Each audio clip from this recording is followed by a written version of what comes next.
अमृत की धारा है धारा, जो देती दुखों से किनारा। ओम शांति। मुरली मंथन हम 4 हिस्सों में करेंगे। ज्ञान, योग, धारणा और सेवा। ज्ञान मंथन आसान करने के लिए उनको 7 हिस्सों में बांटा गया है। पहला है परमात्मा, दूसरा है आत्मा, तीसरा है त्रिलोक और त्रिमूर्ति, चौथा है कल्पवृक्ष, पांचवा है सृष्टि चक्र, छठा है सीढ़ी अथवा भारत के उत्थान और पतन की कहानी, और सातवां है गीता और गीता के भगवान। आज 4 सितंबर 2020। आज के मुरली में बाबा परमात्मा, त्रिलोक और त्रिमूर्ति और सीढ़ी या फिर भारत के उत्थान और पतन की कहानी, इन विषयों पर समझाते हैं।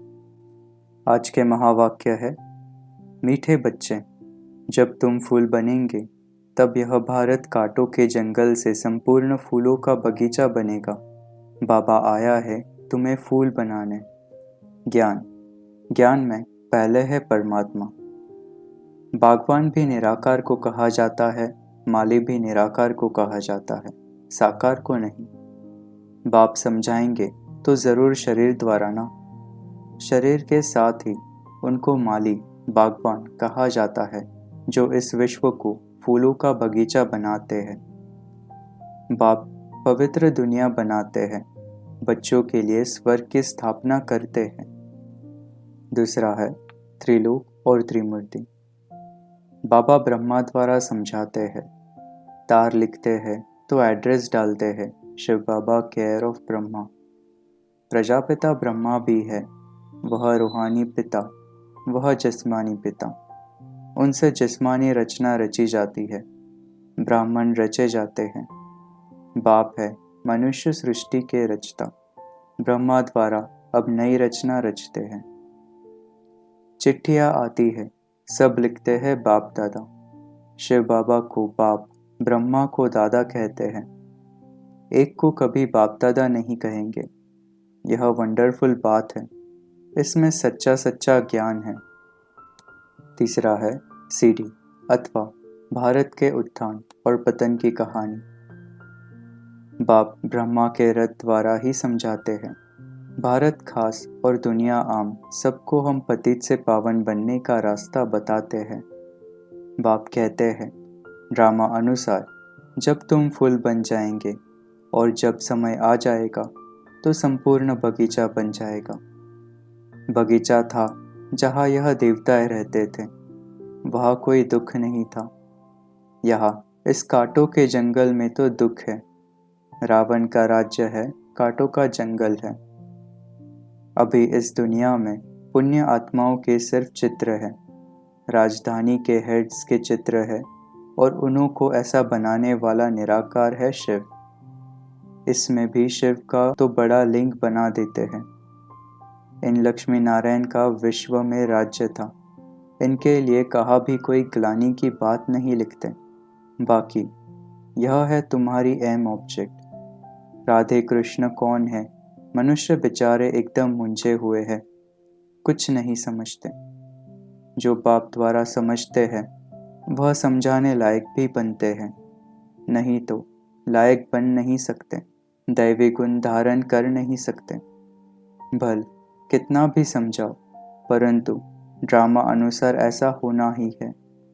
तुम अभी खुद समझते हो, हम सब बच्चे बाप की श्रीमत पर भारत की रूहानी सर्विस करते हैं, अपने ही तन मन धन से। जंगल से बगीचा बना रहे हैं। बाप कहते हैं, मैं आकर सबको मंदिर लायक बनाता हूँ, परंतु सब मंदिर लायक नहीं बनते हैं। प्रजा को मंदिर लायक नहीं कहेंगे ना। प्रजा उन्हों की होगी जो पुरुषार्थ कर बहुत सर्विस करते हैं। ब्राह्मण है चोटी, पहले पहले ब्राह्मण जरूर चाहिए।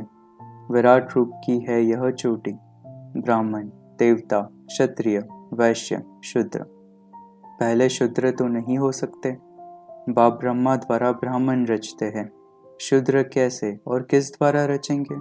तुम बच्चे जानते हो कैसे नई रचना रचते हैं। यह एडॉप्शन है बाप की। कल्प कल्प बाप आकर शूद्र से ब्राह्मण बनाते हैं, फिर ब्राह्मण से देवता बनाते हैं। ब्राह्मणों की सर्विस बहुत ऊंची है। वह ब्राह्मण लोग खुद ही पवित्र नहीं तो दूसरे को पवित्र कैसे बनाएंगे? कोई भी ब्राह्मण सन्यासी को कभी राखी नहीं बांधेंगे। वह कहेंगे, हम तो है ही पवित्र, तुम अपना मुंह देखो। तुम बच्चे भी कोई से राखी नहीं बंधवा सकते। पवित्र दुनिया सतयुग को कहा जाता है, सो अब स्थापन हो रही है। तुम सब पवित्र हो। विकार में गिरने वाले को राखी बांध सकते हो। यह है युद्ध का मैदान। विकार बड़ा दुश्मन है। इन पर जीत पाने से ही जगत जीत अर्थात राजा रानी बनते हैं। प्रजा को जगत जीत नहीं कहेंगे। मेहनत तो राजा रानी करते हैं ना। कहते भी हैं, हम तो लक्ष्मी नारायण बनेंगे। वह फिर राम सीता भी बनेंगे। लक्ष्मी नारायण के बाद उनके तख्त पर जीत उनके बच्चे की होती है। वह लक्ष्मी नारायण फिर दूसरे जन्म में नीचे चले जाएंगे। भिन्न नाम रूप से बच्चे को गद्दी मिलती है तो ऊंच नंबर गिना जाएगा। पुनर्जन्म तो लेते हैं ना। बच्चा तख्त पर बैठेगा तो वह सेकंड ग्रेड हो जाएगा। ऊपर वाला नीचे, नीचे वाला ऊपर आ जाएगा।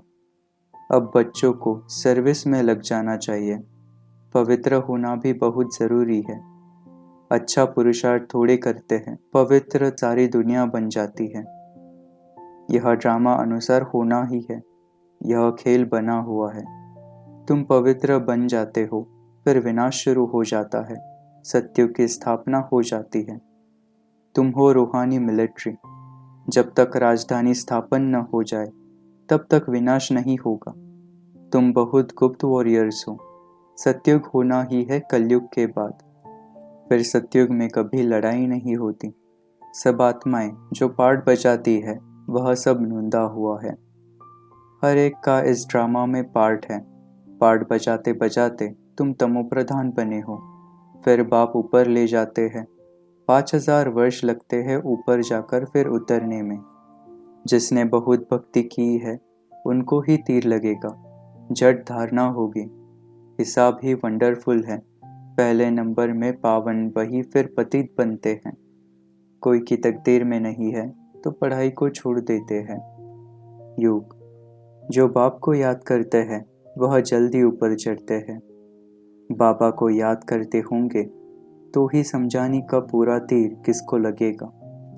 धारणा पहला, मंदिर लायक बनना है तो चलन पर विशेष ध्यान दो।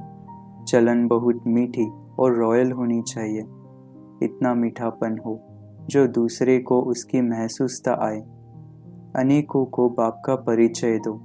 अपना कल्याण करने के लिए अच्छी रीति पुरुषार्थ कर सर्विस पर लगे रहो। दूसरा, गिरना न गिरना अपने हाथ में है। यह दृढ़ संकल्प हो। कुछ भी हो जाए हम गिरेंगे नहीं। तीसरा, देह अभिमान में नहीं आना है। आत्मा अभिमानी बनो। कोई मरता है तो भी कोई ख्याल न आए। आत्मा में जो पार्ट की नूंद है उसको साक्षी हो देखना है। समझना चाहिए उनको एक शरीर छोड़ दूसरा ले पार्ट बजाना है। सेवा बाबा की श्रीमत पर अपने तन मन धन से रूहानी सर्विस करनी है। भारत खास और दुनिया आम सबको पतित से पावन बनने का रास्ता बताना है। काटू के जंगल को बगीचा बनाना है। शिव जयंती आदि पर जो तारे भेजते हैं उनमें ऐसे लिखत लिखनी चाहिए जो वह तारे किसको भी दिखाए तो समझ आ जाए। आगे के लिए क्या करना है उसका पुरुषार्थ किया जाता है। सेमिनार करो कि क्या क्या सर्विस करे जो बहुतों को बाप का परिचय मिले। वरदान स्वमान द्वारा अभिमान को समाप्त करने वाले सदा निर्माण भव। जो बच्चे स्वमान में रहते हैं उन्हें कभी भी अभिमान आ नहीं सकता। वे सदा निर्माण होते हैं। जितना बड़ा स्वमान उतना ही हाजी में निर्माण। छोटे बड़े, ज्ञानी अज्ञानी, मायाजीत या मायावश, गुणवान हो या कोई एक दो अवगुणवान भी हो, अर्थात गुणवान बनने का पुरुषार्थी हो, लेकिन स्वमान वाले सभी को मान देने वाले दाता होते हैं, अर्थात स्वयं संपन्न होने के कारण सदा रहमदिल होते हैं। स्लोगन: स्नेह ही सहजयात का साधन है, इसलिए सदा स्नेही रहना और स्नेही बनाना। ओम शांति।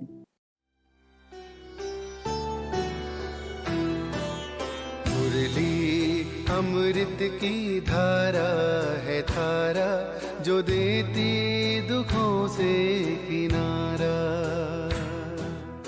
मुरली अमृत की धारा है धारा, जो देती दुखों से किनारा।